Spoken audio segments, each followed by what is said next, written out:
สบายดีตอนเช้าท่านผู้ชมที่เคารพสบายดีท่านผู้ชมต้อนรับทานเข้าสู่ข่าวเช้าอรุณวันใหม่จากห้องข่าวโทรภาพแห่งชาติลาวข่าวเช้ามื้อนี้พบกับท่านผู้ชมวันเสาร์ที่11 เมษายน 2026กับพวกเขาทั้งสองสุริวัลย์ผลเยี่ยมพร้อมด้วยข้าพเจ้าอนุมาลัทธิดาเช้ามื้อนี้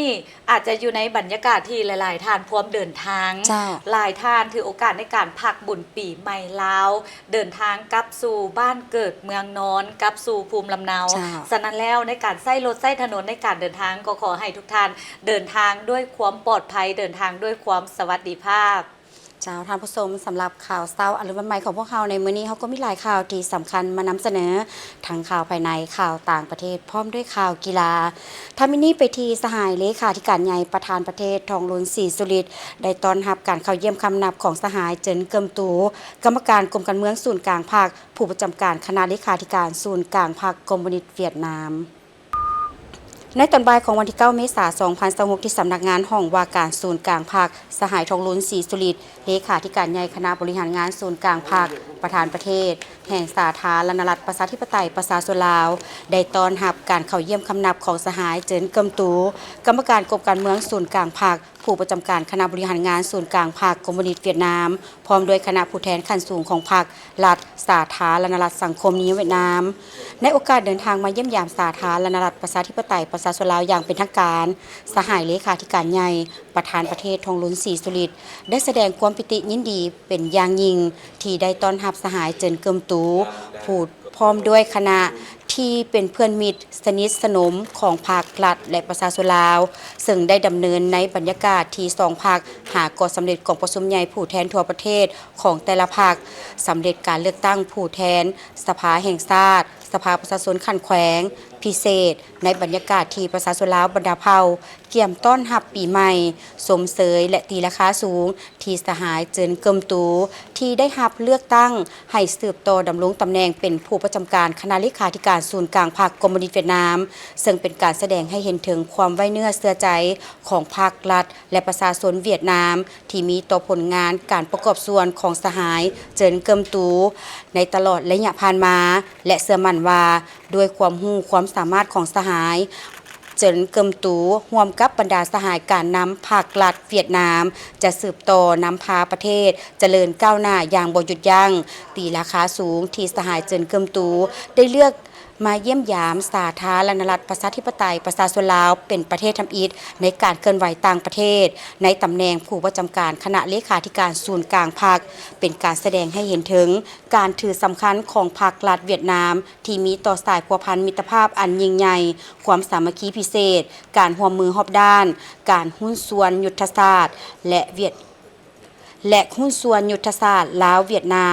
ามลาวสมเสยผลสำเร็จการพบปะระหว่างสองสหายผู้ประจำการศูนย์กลางภาคและพบกับนายกรัฐมนตรีสอนไซศรีพันดอนพิเศษสมเสยผลสำเร็จของกองประชุมสภาแห่งชาติครั้งปฐมฤกษ์ซึ่งได้ตกลงรับรองเอาสหายตัวเลิมเป็นประธานประเทศสหายเจินแทงเหมินเป็นประธานสภาแห่งชาติสหายเหลมิงฮึงเป็นนายกรัฐมนตรีและหับฮ้องเอาคณะรัฐบาลสุดใหม่ในโอกาสนี้ก็ได้ฝากความยื้อยามถามข่าวความสมเสยและอวยพรไซอันประเสริฐไปยังสหายเลขาธิการใหญ่ประธานประเทศโตเลิมพร้อมด้วยบรรดาสหายการนำภาครัฐเวียดนามเพื่อสุขยุการพัวพันร่วมมือสองฝ่าย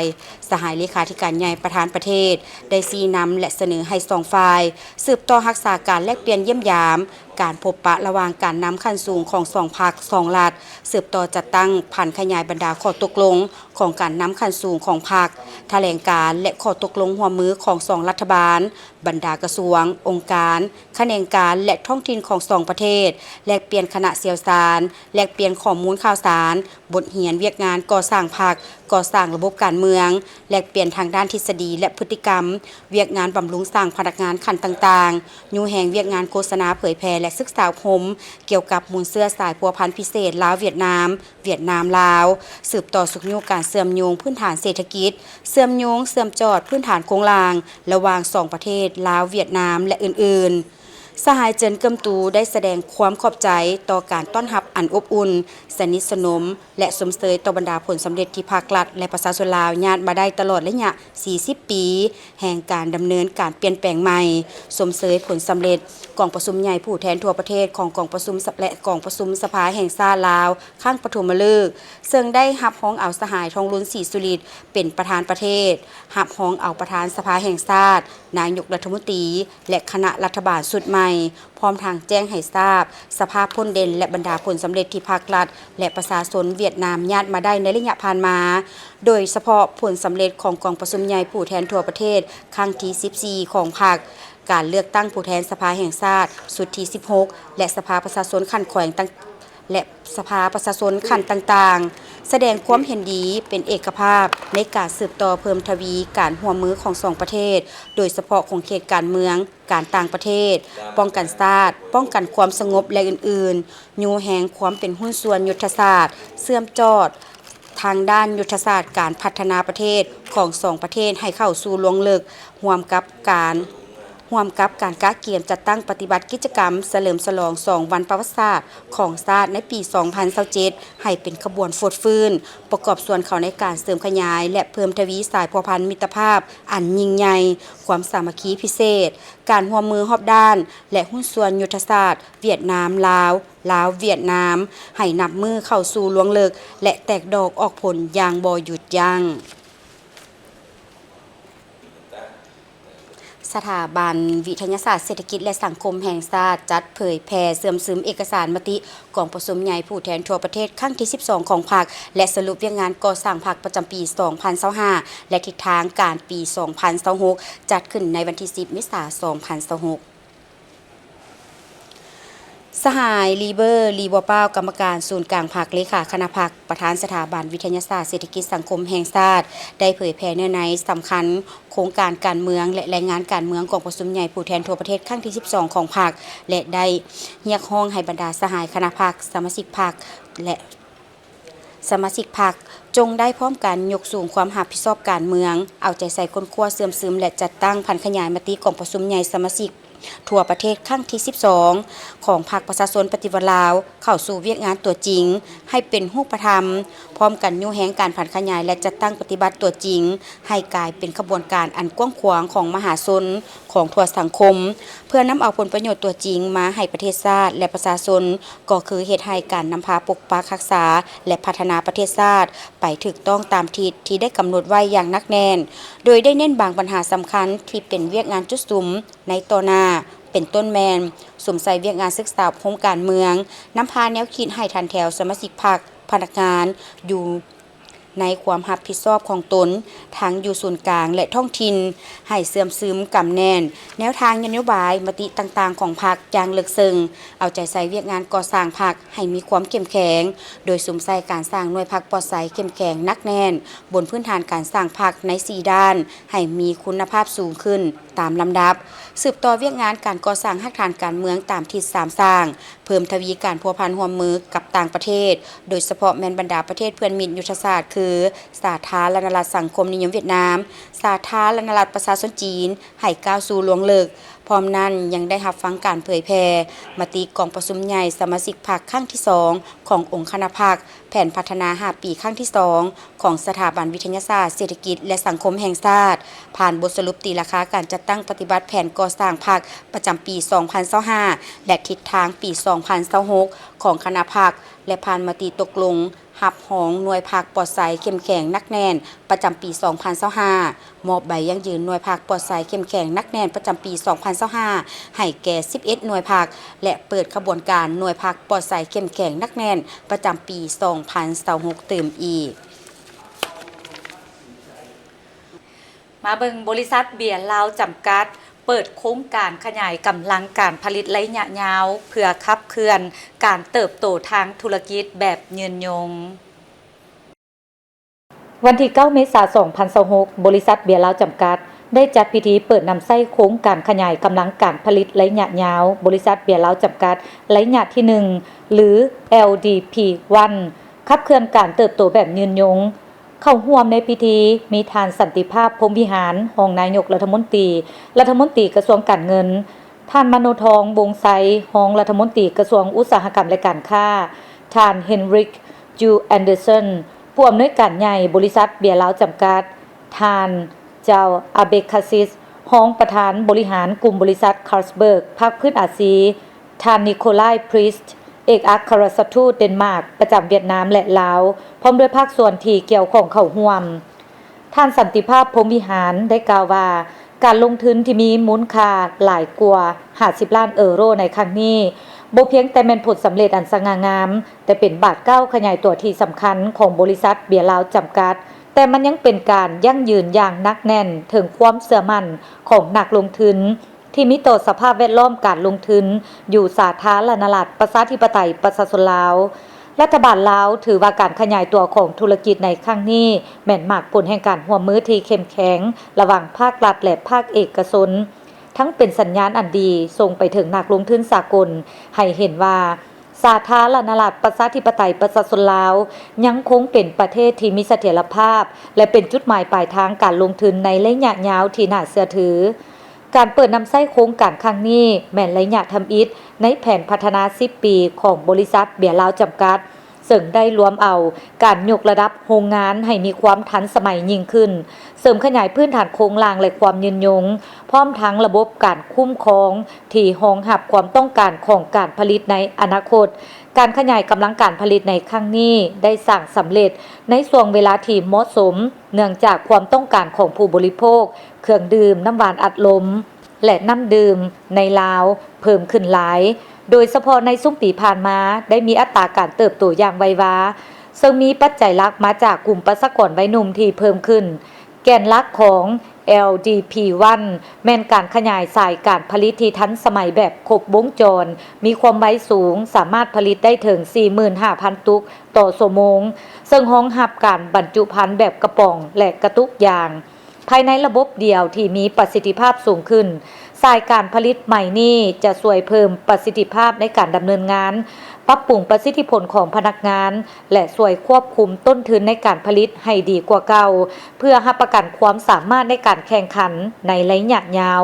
ด้วยมูลค่าการลงทุน50ล้านกว่ายูโรหรือประมาณ 1,000 ตื้อกว่ากีบ LDP1 ถือเป็นการประกอบส่วนอันสำคัญเข้าในการพัฒนาเศรษฐกิจของสาธารณรัฐประชาธิปไตยประชาชนลาวซึ่งรวมมีสร้างโอกาสในการจ้างงานที่เพิ่มขึ้นส่งเสริมความเข้มแข็งให้แก่แขนงการผลิตภายในประเทศเพิ่มขีดความสามารถในการปรับตัวของระบบตองโซ่การสนองสินค้าและเพิ่มการมอบพันธภาษีอากรระยะยาวให้แก่รัฐบาล The wastewater treatment plant โครงการนี้บ่เพียงแต่เป็นการผลิตที่ได้หลายขึ้นเท่านั้นเป็นการยั่งยืนถึงบทบาทของบริษัทในการสร้างความสามารถในการปรับตัวด้านเศรษฐกิจและยกระดับความสามารถทางด้านอุตสาหกรรมของสาธารณรัฐประชาธิปไตยประชาชนลาวซึ่งสอดคล้องกับแผนพัฒนาเศรษฐกิจแห่งชาติของภาคและรัฐบาลได้วางออกอยู่ในโลกของพวกเขาที่ระบบตองโซ่การสนองสินค้ามีความอ่อนไหวและต้นทุนที่มีการเปลี่ยนแปลงจนคาดคะเนได้ยากประเทศที่จะก้าวขึ้นมาเป็นผู้ชนะแม่นประเทศที่สามารถสร้างฐานการผลิตภายในที่มีประสิทธิภาพสูงสุด LDP1 คือความมุ่งมั่นของพวกเขาที่มีต่ออนาคตเพื่อสร้างพื้นฐานโครงสร้างด้านอุตสาหกรรมของลาวให้มีความเข้มแข็งยกระดับขีดความสามารถด้านการผลิตภายในและเห็นให้การเติบโตที่บ่ต้องขึ้นกับความเปลี่ยนแปลงจากปัจจัยภายนอกสาธารณรัฐประชาธิปไตยประชาชนลาวพร้อมก้าวเข้าสู่ระยะใหม่ของการเติบโตพวกเขาเห็นว่าความต้องการของตลาดมีการขยายตัวอย่างว่องไวในแบบที่บ่เคยมีมาก่อนซึ่งมีปัจจัยหลักมาจากกลุ่มประชากรวัยหนุ่มที่มีสีสันและพฤติกรรมการบริโภคที่มีการเปลี่ยนแปลงสำหรับพวกเขาแล้ว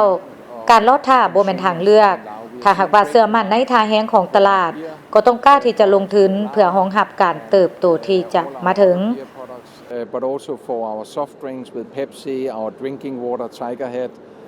โครงการนี้สะท้อนให้เห็นถึงความมุ่งมั่นของบริษัทเบียร์ลาวจำกัดต่อกับการเติบโตของธุรกิจอย่างมีความรับผิดชอบและสอดคล้องกับบุริมสิทธิ์การพัฒนาของชาตินอกจากนี้บริษัทเบียร์ลาวจำกัดยังได้รับการยั่งยืนมาตรฐานระดับสากลในหลายด้านเป็นต้นแมน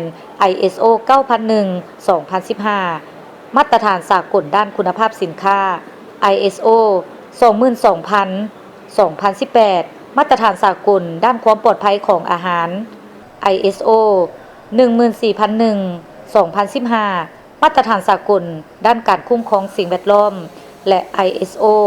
45001-2018 มาตรฐานสากลด้านการคุ้มครองความปลอดภัยของสถานที่เฮ็ดเวียก ทั้งหมดนี้แม่นเพื่อรับประกันในการผลิตสินค้าที่มีคุณภาพที่ดีเลิศได้อย่างสม่ำเสมอ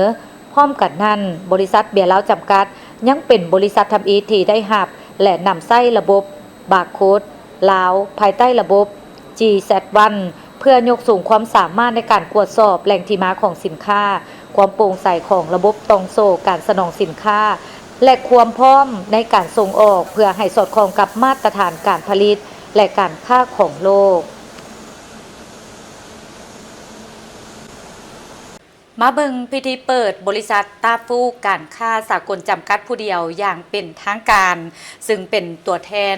ห่วยพัฒนาผ่านช่องทางแอปพลิเคชันมือถือที่มีชื่อว่า TFL Plus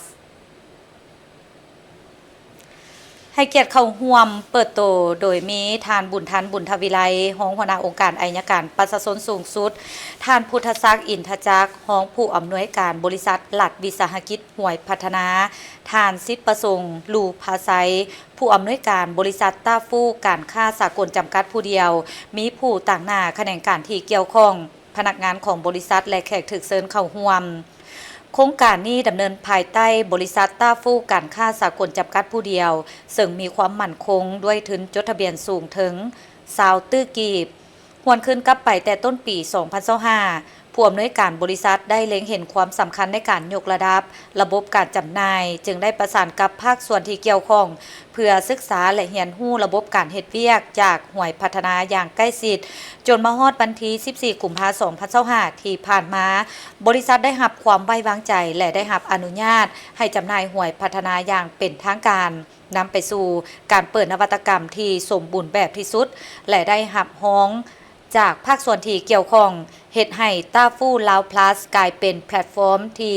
มุ่งเน้นความโปร่งใสกว่าสอบได้และการดำเนินธุรกิจภายใต้ระเบียบกฎหมายของสาธารณรัฐประชาธิปไตยประชาชนลาวอย่างถูกต้องเพื่อผลประโยชน์สูงสุดของผู้ใช้บริการนอกจากความมั่นคงแล้วนวัตกรรมยังเป็นสิ่งที่ให้ความสำคัญการเปิดโตฟีเจอร์เด่นของแอปพลิเคชันบ่ว่าจะเป็นระบบการเลือกซื้อตัวเลขที่เฮ็ดได้อย่างง่ายดายเพียงปลายนิ้วและระบบประมวลผลรางวัลที่ไว้ทันใจและระบบที่มั่นคงปลอดภัยนอกจากความมั่นคงแล้วนวัตกรรมด้านความคุ้มค่าคือสิ่งที่บริษัทให้ความสำคัญเป็นพิเศษที่น่าสนใจหลายก็คือระบบเลขข้างเคียงเลขท้ายบินที่ช่วยเพิ่มโอกาสให้ผู้ซื้อได้รับโชคหลายขึ้นหรือเอิ้นว่าเป็นการคืนกำไรในทุกๆการเคลื่อนไหวในแอปพลิเคชันของบริษัทและเป็นที่ดึงดูดนอกจากนี้เมื่อผู้ซื้อหวยผ่านระบบแม่นจะได้หับคะแนนสะสมทันทีเพื่อนำไปหมุนวงล้อหับโชคใหญ่เพิ่มเติมได้อีกซึ่งถือเป็นการยกระดับจากการซื้อหวยในรูปแบบเดิมๆให้กลายเป็นประสบการณ์ที่ม่วนและคุ้มค่าโดยทั้งบริษัทมีโครงการ plus ความสุขสู่ชุมชนที่จะนำรายได้ส่วนหนึ่งจากการดำเนินงานกลับไปสนับสนุนและพัฒนาคุณภาพชีวิตของพ่อแม่พี่น้องประชาชนซึ่งถือเป็นการยืนยันว่าบริษัทบ่ได้มุ่งหวังเพียงแต่กำไรแต่พร้อมที่จะเติบโตหันการจำหน่ายหวยเข้าสู่ระบบดิจิตอลที่ทันสมัยสะดวกว่องไวและมีความปลอดภัยเพิ่มประสิทธิภาพการเก็บรายรับเข้างบประมาณอย่างโปร่งใสตรวจสอบได้ลดพรการหัวไหลของงบประมาณสร้างความสะดวกสบายให้ประชาชนสามารถซื้อหวยได้ทุกเวลาทุกสถานที่ผ่านโทรศัพท์มือถือสิ่งสำคัญแม่นการสร้างเวียกเฮ็ดงานทำและรายรับให้แก่ผู้ประกอบกิจการก็คือตัวแทนจำหน่ายและสร้างรอยยิ้มไปพร้อมๆกันกับสังคมอย่างยืนยงท่านผู้ชมที่เคารพในระยะที่จะมาถึงนี้ก็คือบุญปีใหม่ลาวประจำปี 2026 นี่เองรัฐวิสาหกิจเสบียงอาหารนครหลวงเวียงจันทน์ก็ได้มีความพร้อมในการสนองเสบียงอาหารโดยเฉพาะแม่นประเภทสิ้นสัตว์เพื่อรองรับให้แก่ความต้องการของผู้บริโภค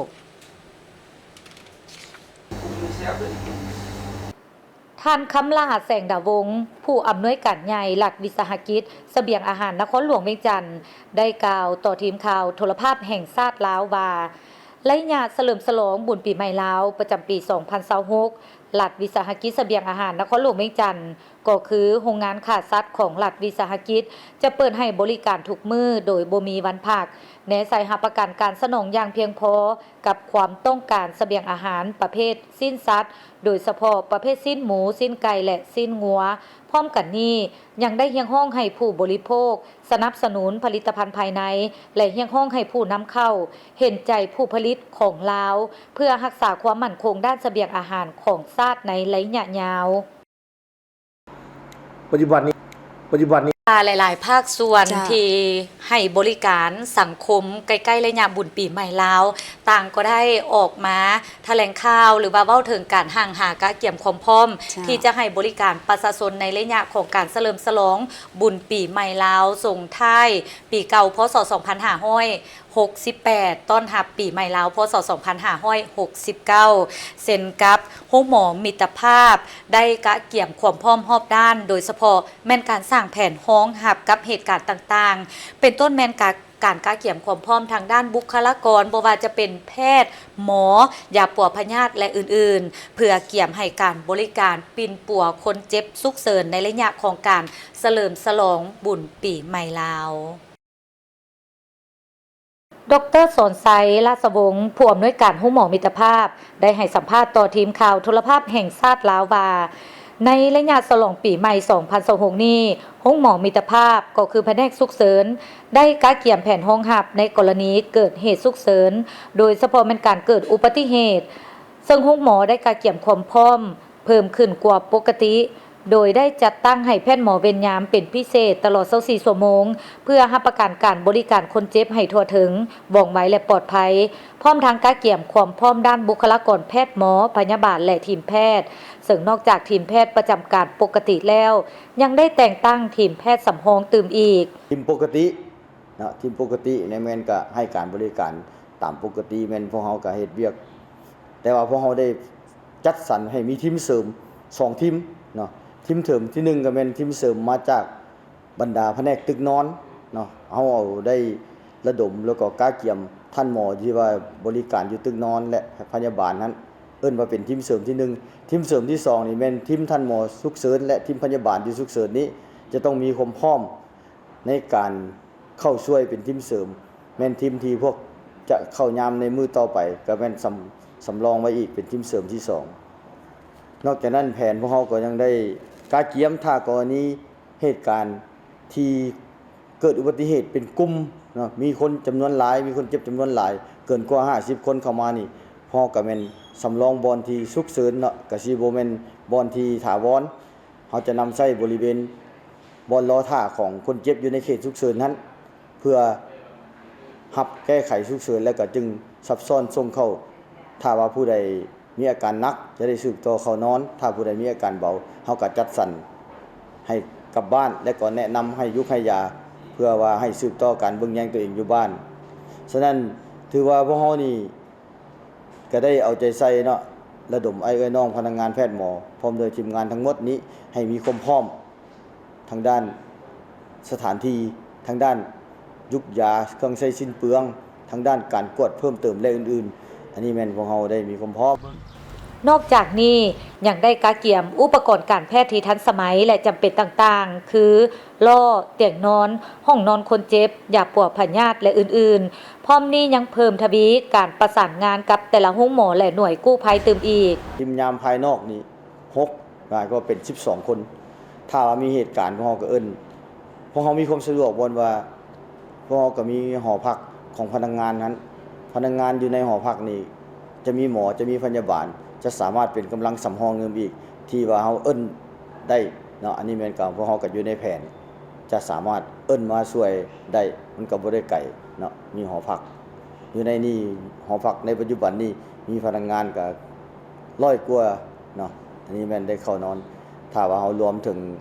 ลูกหลานครอบครัวก็สิมี200กว่าชีวิตได้อาศัยอยู่หอพักก็เป็นเงื่อนไขดีนึงที่เป็นกำลังสำรองอันนึง โอกาสนี้ดร.สอนไสราชวงศ์ยังได้ยังห้องให้ประชาชนลาวบัดดาเผาลิ้นบุญปีใหม่อย่างมีสติระมัดระวังการสัญจรไปมาต้องปฏิบัติตามกฎระเบียบจราจรอย่างเข้มงวดแนะไซหลีกเลี่ยงการเจ็บเป็นที่เกิดจากอุบัติเหตุตามท้องถนนที่ก่อให้เกิดการสูญเสียทางด้านชีวิตและทรัพย์สิน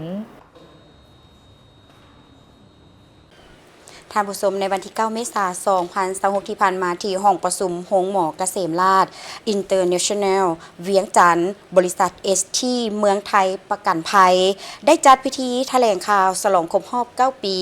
และมอบวัคซีนไข้หวัดใหญ่ให้แก่ลูกค้าจำนวน 1,000 โดส ในพิธีดังกล่าวท่านไสสนะภูลสวรรค์รักษาการผู้อำนวยการใหญ่บริษัท ST เมืองไทยประกันภัยจำกัดและดร.วัฒนาภาลิศีผู้อำนวยการใหญ่โรงหมอเกษมราษฎร์ International เวียงจันทร์ได้กล่าวถึงการร่วมมือกันระหว่างบริษัท ST เมืองไทยประกันภัยจำกัดและโรงหมอเกษมราษฎร์ International เวียงจันทร์พร้อมกล่าวจุดประสงค์ของการมอบวัคซีนไข้หวัดใหญ่ท่านไสสนะภูลสวรรค์ได้กล่าวว่าการจัดกิจกรรมครั้งนี้ของบริษัทก็เพื่อการคุ้มครองด้านสุขภาพของประชาชนในประเทศลาวผ่านผลิตภัณฑ์ประกันภัยที่ทันสมัยซึ่งปัจจัยที่เฮ็ดให้ ST เมืองไทยประกันภัยสามารถเป็นอันดับหนึ่งเป็นระยะเวลา 6 ปีซ้อนในธุรกิจประกันชีวิตของลาวก็ย้อนผลิตภัณฑ์ที่ตอบโจทย์และมีช่องทางการขายที่แข็งแรงโดยเฉพาะช่องทางตัวแทนผ่านจำนวนตัวแทน 2,000 กว่าคนเป็นอันดับที่1ในประเทศลาวภายใต้ระบบการจัดการที่เข้มแข็งและสิ่งที่เป็นปัจจัยที่ ST เมืองไทยประกันภัยเลือกที่จะฉลองครบรอบ 9 ปีด้วยการมอบวัคซีน 1,000 โดสย้อนจากสถิติปี 2025 ผ่านมาไข้หวัดใหญ่เป็นหนึ่งในพยาธิที่ส่งผลกระทบต่อกับลูกค้าโดยเฉพาะด้านสุขภาพและค่าใช้จ่ายดังนั้นบริษัทจึงเล็งเห็นความสำคัญในการช่วยป้องกันการเจ็บป่วยผ่านโครงการวัคซีน 1,000 โดสและการมอบวัคซีนในครั้งนี้ถือว่าเป็นอีกบาทเก้าสำคัญของบริษัท ST เมืองไทยประกันภัยจำกัดที่ได้เห็นถึงเรื่องสุขภาพของประชาชนในประเทศลาวและส่งเสริมให้คนลาวหันมาใส่ใจในเรื่องของสุขภาพหลายขึ้นจะรักษาเป็นอันดับหนึ่งเนาะพอปัจจุบันนี้เขาก็ถือว่าใน6 ปีซ้อนละเนาะเพื่อจะเป็นอันดับหนึ่งในปีต่อๆไปแล้วก้าวไปในปีที่10นี้ก็คิดว่าเขาจะมุ่งมั่นเนาะในการบริการให้กับลูกค้าเนาะเขาจะเป็นบอกว่าเป็นครูเบิ่งแงให้กับลูกค้าและก็สร้างความมั่นคงให้ลูกค้าไว้วางใจเนาะโดยอิงใส่อยู่3ข้อหลักๆเนาะ1ก็คือความแข็งแกร่งของบริษัทของ ST เมืองไทยประกันภัยเนาะซึ่งว่าเขามีผู้ถือหุ้นที่แข็งแกร่งเนาะทางฝั่งลาวแล้วก็ฝั่งไทยที่มีประสบการณ์ด้านประกันภัยเขาสามารถที่จะออกผลิตภัณฑ์ตอบโจทย์ให้กับลูกค้าให้กับสังคมให้กับพ่อแม่ประชาชนแล้วก็ทุกวัยเนาะเพื่อจะตอบโจทย์สามารถที่จะเอาไปปรับใช้ในการที่จะบริหารความเสี่ยงไม่ว่าจะเป็นเรื่องทรัพย์สินไม่ว่าจะเป็นเรื่องสุขภาพไม่ว่าจะเป็นเรื่องชีวิตเนาะส่วนอันที่2เนาะก็ถือว่าตัวผลิตภัณฑ์ของเขาเนี่ยที่เว้ามาเนี่ยตั้งแต่9 ปีของเขาก็ได้พัฒนามาตลอดเนาะแล้วก็อีกบวกด้วยกับที่เขามีผู้ถือหุ้นที่แข็งแกร่งในเว้ามานี้เขาก็ยังปฏิบัติเนาะตามกฎหมายของทางภาครัฐเพิ่นวางออกในการคุ้มครองบริษัทประกันภัยไม่ว่าจะเป็นเรื่องการคุ้มครองจำนวนตัวแทนเนาะการระเบียบต่างๆเนาะอันนี้ถือว่าเขาจะปฏิบัติด้วยเข้มงวดต้องขออนุญาตขอบคุณทางภาครัฐก่อนอื่นต้องขอขอบใจทางภาครัฐโดยเฉพาะแม่นกระทรวงการเงินกรมคุ้มครองวิสาหกิจการเงินที่เฮ็ดให้การดำเนินธุรกิจที่เป็นตัวแทนในประเทศลาวสามารถสร้างผลิตภัณฑ์ที่ถูกต้องตามระเบียบกฎหมายเฮ็ดให้บริษัท ST เมืองไทยประกันภัยจำกัดสามารถดำเนินธุรกิจในประเทศลาวโดยมีบริษัทแม่อยู่ประเทศไทยก็คือเมืองไทยประกันชีวิตเพราะว่าเมืองไทยประกันชีวิตมีความเชี่ยวชาญด้านการประกันชีวิตยาวนานหลายกว่า75 ปีฉะนั้นทางบริษัทได้เอาประสบการณ์มาพัฒนาอยู่ประเทศลาวและมีตัวแทนประกันชีวิต 3,000 กว่าคนจึงเฮ็ดให้บริษัท ST เมืองไทยประกันภัยจำกัดเป็นเบอร์1ในสปป.ลาวส่วนดร.วัฒนาภาลิศีได้กล่าวว่าการร่วมมือในครั้งนี้เป็นกิจกรรมที่ดีและยังช่วยลดความเสี่ยงหรือความรุนแรงในการเจ็บป่วยพร้อมทั้งช่วยประหยัดค่าใช้จ่ายและเวลาในการรักษาอีกด้วยซึ่งจุดเด่นของการประกันสุขภาพของ ST เมืองไทยประกันภัยแม่นประกันสุขภาพแบบเหมาจ่ายเมื่อลูกค้าไปใช้สิทธิ์ในห้องหมอสามารถหายห่วงในการที่จะมีส่วนต่างที่เฮ็ดให้ลูกค้าอาจบ่สามารถจ่ายได้ พร้อมทั้งสามารถเข้าไปใช้สิทธิ์กับโรงหมอชั้นนำในประเทศลาวและมีโรงหมอที่เป็นเครือข่ายหลายกว่า300โรงหมอในประเทศไทย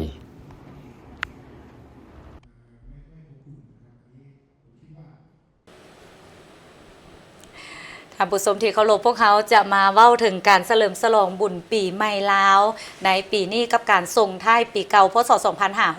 2568 ต้อนรับปีใหม่พศ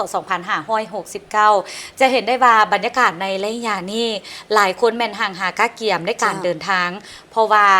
อาทิตย์หน้านี่เริ่มแต่วันที่13บางคนก็แม่นได้พักเวียกแล้วบางคนก็อาจจะพักวันที่14และยาวฮอดท้ายอาทิตย์ในอาทิตย์หน้าจังสั้นบ่ว่าจะเป็นเรื่องของการเดินทางเรื่องของการห่างหาก้าเกียมหลายๆคนก็แม่นได้วางแผนในการเฉลิมฉลองบุญปีใหม่ลาวให้มีบรรยากาศที่คึกคืนมวลซืนเต็มไปด้วยความหมายความสำคัญ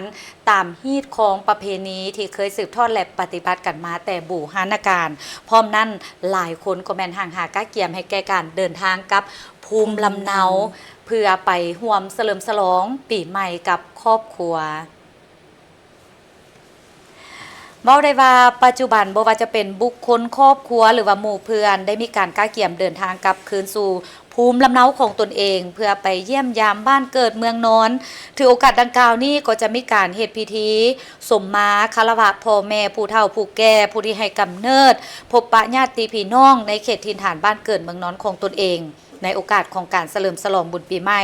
นับว่าเป็นบุญประเพณีของคนลาวเฮาที่มีมาแต่เหิงนานตามที่12ซึ่งเมื่อฮอดบุญปีใหม่หรือว่าบุญสงกรานต์ลาวที่ได้หมุนเวียนมาบรรจบครบรอบแต่ละปีโดยเฉพาะผู้ที่ออกไปเฮ็ดเวียกอยู่นอกถิ่นกำเนิดแต่ว่าพอเมื่อฮอดบุญปีใหม่แล้วทุกๆปีก็จะถือโอกาสในการพักยาวกลับคืนสู่บ้านเกิดเมืองนอนหรือว่าภูมิลำเนาของตนเองบางคนก็ถือโอกาสในการจัดพิธีบาสีสู่ขวัญเฮ็ดสมมาคารวะพ่อแม่ผู้เฒ่าผู้แก่ผู้รักผู้ใหญ่เพื่อเป็นการอวยพรไซอันประเสริฐให้มีสุขภาพแข็งแรงมีโชคมีไซมีพลานามัยที่สมบูรณ์แข็งแรงตลอดระยะปีใหม่อันนี้แม่นพวกเขาจะเห็นได้เรื่อยๆในการอวยพรไซอันประเสริฐซึ่งกันและกันและภายหลังสำเร็จฮีตของประเพณีแล้วก็จะเห็นมีการคบงานพบปะสังสรรค์ม่วนซื่นเพื่อเป็นการเฉลิมฉลองในนั้นภายในงานก็จะมีการหดน้ำหดส่งซึ่งกันและกันบ่ว่าจะเป็นการเอาน้ำอบน้ำหอมน้ำที่สะอาดมาหดส่งและอวยพรไซอันประเสริฐเพื่อให้ปราศจากโรคภัยไข้เจ็บและมีความเจริญรุ่งเรืองตลอดปีตลอดไปนอกจากนั้นในงานพบปะก็แน่นอนพวกเขาจะเห็นได้มีเครื่องดื่มมีอาหารข้าวหวานโดยเฉพาะผู้ที่เป็นเจ้าภาพก็แม่นต้องได้รับภาระความรับผิดชอบในการบริหารทุกอย่างเพื่อไว้คอยต้อนรับแขกที่มาเยี่ยมยามดังที่เคยได้ยินแบบติดหูกันว่าคนลาวเป็นคนมีน้ำใจสมกับคำว่าเมื่อพี่น้องมาหาหรือว่าแขกต่างดาวเท่าต่างแดนมาเยี่ยมยามมักจะถามไทยกันว่ากินข้าวแล้วบ่อันนี้แม่นในโอกาสฉลองบุญปีใหม่ที่ว่าโดนๆในปีหนึ่งมีครั้งหนึ่งที่จะได้มาพบหน้าพ่อตาพวกเขาก็จะเห็นได้บรรยากาศแห่งการสังสรรค์บรรยากาศแห่งความเบิกบานม่วนซื่นการกินอิ่มน้ำสำราญด้วยความอบอุ่นแบบกันเอง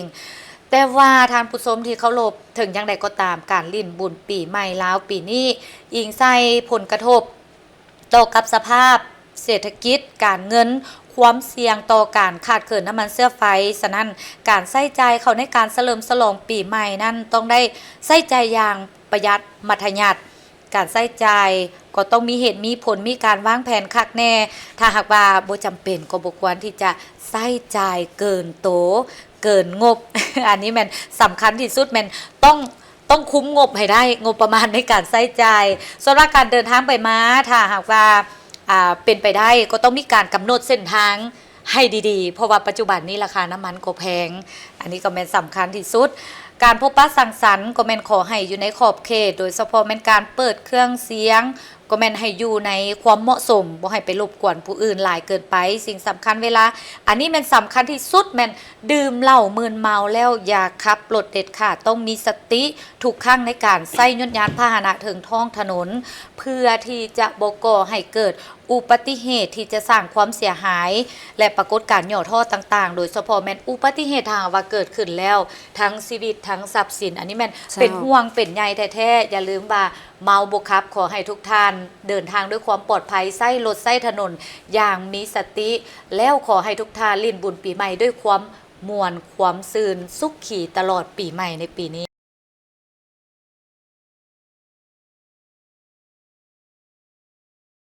อีกเรื่องหนึ่งในการบริการสังคมในระยะของบุญปีใหม่ลาวซึ่งบริษัทเก็บเมียนขี้เหยื่อวางแผนหับมือในระยะบุญปีใหม่ลาวพร้อมทั้งเปิดสายด่วนหมายเลข1436บริการเที่ยวพิเศษสำหรับงานต่างๆท่านผู้ชมเพื่อรับประกันความสะอาดความจบความงามความเป็นระเบียบเยี่ยมห้อยของบ้านเมืองและความปลอดภัยในการปฏิบัติงานในระยะเทศกาลบุญปีใหม่ลาวพศ2569ที่จะมาถึงผู้ประกอบกิจการบริการเก็บเมียนขี้เหยื่อได้วางแผนจัดสรรเที่ยวบริการแบบมีจุดสุ่มเพื่อลดพ้นความเสี่ยงและอุบัติเหตุถึงท้องถนนท่านนางดีน่าสมสมุทรหัวหน้าสายงานเวียกการตลาดของบริษัท Small B ที่ปรึกษาด้านการลงทุนจำกัดได้เปิดเผยให้ฮู้ในวันที่ 8 เมษายน 2026ท่านได้ให้ฮู้ว่าสำหรับการบริการในระยะเทศกาลบุญปีใหม่ลาวบรรดาผู้ประกอบกิจการยังคงให้ความสำคัญในการ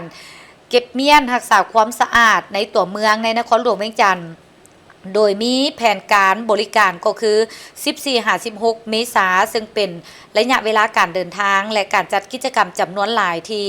ก่อให้เกิดความเสี่ยงด้านอุบัติเหตุในการปฏิบัติงานของเจ้าหน้าที่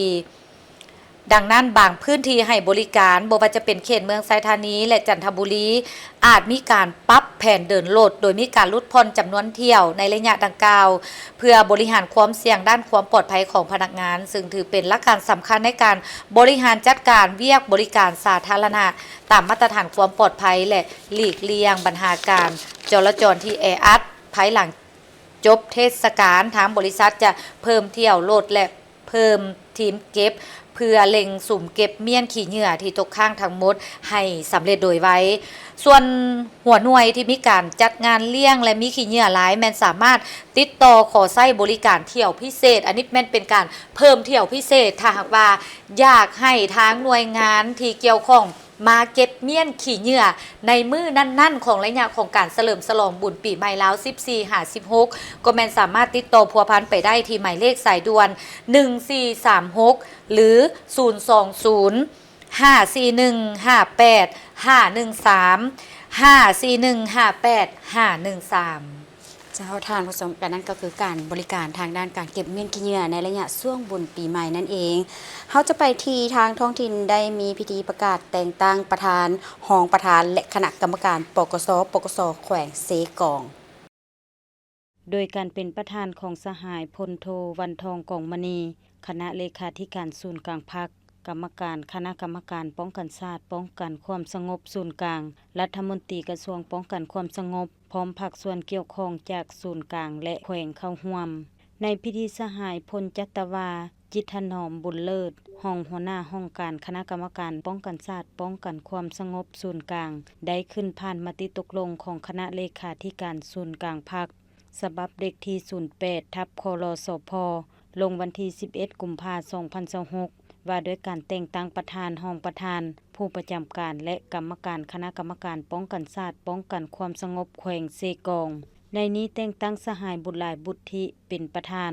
สหายขันติศรีละวงศาเป็นรองประธานสหายพลจัตวาทองศรีกุลชนะเป็นรองประธานทั้งเป็นผู้ประจำการสหายพลจัตวาคำบานพรหมมณีวงศ์เป็นรองประธานสหายศรีสุพรรณมหาวงศ์สหายบุญทวีนครศิษย์สหายนางเพชรดาวรวาสงาสหายพันเอกสมจิตนิรพลและสหายพันโทแก้วสอนคูณตะเดาะเป็นกรรมการโอกาสนี้สหายพลโทวันทองกองมณีได้มีคำเห็นว่าการประกาศแต่งตั้งในครั้งนี้แม่นอิงใจความเรียกร้องต้องการของหน้าที่เวียกงานและถือเป็นบาทกล่าวสำคัญในการปรับปรุงการนำพาบรรษาเวียกงานป้องกันชาติป้องกันความสงบแขวงเซกองให้มีความเข้มแข็งและหันไปสู่คุณภาพใหม่ฉ ฉะนั้นคณะกรรมการป้องกันชาติป้องกันความสงบคณะภาคองค์การปกครองแขวงจงสืบต่อปรับปรุงกงจักการจัดตั้งพัฒนากำลังป้องกันชาติป้องกันความสงบให้เข้มแข็งยกระดับความรู้ความสามารถและโฆษณาศึกษาอบรมพนักงานนักรบให้มีความหนักแน่นทางด้านการเมืองมีคุณสมบัติศีลธรรมปฏิบัติและมีน้ำใจรักชาติปฏิบัติหน้าที่ด้วยความเสียสละเพื่อรับประกันเฮ็ดให้แขวงเซกองมีเสถียรภาพทางด้านการเมืองสังคมมีความสงบพื้นฐานโครงล่างเศรษฐกิจสังคมขยายตัวและชีวิตการเป็นอยู่ของประชาชนได้รับการพัฒนานับมือนับดีขึ้นเป็นก้าวๆเมืองหนแขวงอุดมไซประกาศ5โรงเรียนเป็นโรงเรียนปลอดยาเสพติด10โรงเรียนติดต่อกันโดยภายใต้การเป็นคณะประธานร่วมของท่านสิงห์ทองพลดารากรรมการประจำพรรคเมืองรองประธานคณะกรรมการปกครองเมืองผู้ชี้นำเวียกงานของเขตวัฒนธรรมสังคมเมืองหุนและท่านขานวงศ์สวรรค์หัวหน้าแขนงกีฬากายกรรมและศิลปะศึกษาแผนกศึกษาธิการและกีฬาแขวงอุดมไซพร้อมด้วยแขกเชิญคณะรับผิดชอบผู้อำนวยการรองอำนวยการพนักงานครูอาจารย์และน้องนักเรียนเข้าร่วมอย่างดวงไหลท่านมณิจันทร์คุณสงวนอำนวยการโรงเรียนมส.เมืองหุนได้ตั้งหน้าทั้ง5โรงเรียนคือโรงเรียนมัธยมสมบูรณ์เมืองหุนโรงเรียนม.ต้นพระสงฆ์โรงเรียนม.ต้นบางลำโรงเรียนม.ต้นน้ำพวนโรงเรียนม.ต้นพลไซขึ้นผ่านบทสรุปโรงเรียนปลอดยาเสพติด10โรงเรียนติดต่อกันอิงตามข้อตกลงว่าด้วยการสร้างกลุ่มกองการศึกษาและกีฬาปลอดยาเสพติดฉบับเลขที่3536/สสกและแผนพัฒนาการศึกษาและกีฬาของแผนกศึกษาธิการและกีฬาขององค์การศึกษาธิการและกีฬาเมืองหุนบางออกโดยปฏิบัติตาม3ข้อแข่งขันคือสอนดีเรียนเก่งตามปรากฏการณ์ยอดทอและการสร้างสภาพแวดล้อมที่ดีทั้งเป็นการปฏิบัติตามข้อกำหนด10บ่เกี่ยวกับปัญหาของยาเสพติดคือบ่เสพบ่ขายบ่ซื้อบ่ส่งต่อบ่จำหน่ายบ่ทดลองบ่สุกเสื่องบ่ผลิตบ่ให้การร่วมมือและบ่เป็นจุดแวะพักเซาของยาเสพติดที่กระทรวงศึกษาธิการและกีฬาบางออกตลอดระยะ5ปีผ่านมาโรงเรียนได้จัดตั้งปฏิบัติหน้าที่เรียกงานพัฒนาโรงเรียนอย่างรอบด้านเบ้ารวมว่าเฉพาะแม่นการปรับปรุงโรงเรียนให้เป็นระเบียบเพียบพร้อยเข้มงวดพร้อมกันสกัดกั้นต้านปัญหายาเสพติดและต้านปรากฏการณ์ยอดทอดต่างๆบ่ให้เกิดขึ้นในโรงเรียนมาถึงปัจจุบัน5โรงเรียนดังกล่าวได้กลายเป็นโรงเรียนปลอดยาเสพติดได้ในช่วงระยะ10ปีติดต่อกันตลอดมาจากนั้นในพิธีก็ได้มอบใบยั่งยืนให้โรงเรียนปลอดยาเสพติด10โรงเรียนติดต่อกันจากนั้นในพิธีก็ได้มอบใบยั่งยืนให้โรงเรียนปลอดยาเสพติด10โรงเรียนติดต่อกันศกปี2025-2026 5โรงเรียนคือโรงเรียนมัธยมสมบูรณ์เมืองหุนโรงเรียนม.ต้นพระสงฆ์โรงเรียนม.ต้นบางลำโรงเรียนม.ต้นน้ำพวนโรงเรียนม.ต้นพลไซและมอบใบย่องยอรัฐมนตรีกระทรวงศึกษาธิการและกีฬาให้แก่กลุ่มกองและบุคคลที่มีผลงานดีเด่นในการประกอบส่วนสร้างเป็นโรงเรียนปลอดยาเสพติด10โรงเรียนติดต่อกันจำนวน5กลุ่มกองและบุคคล18ท่าน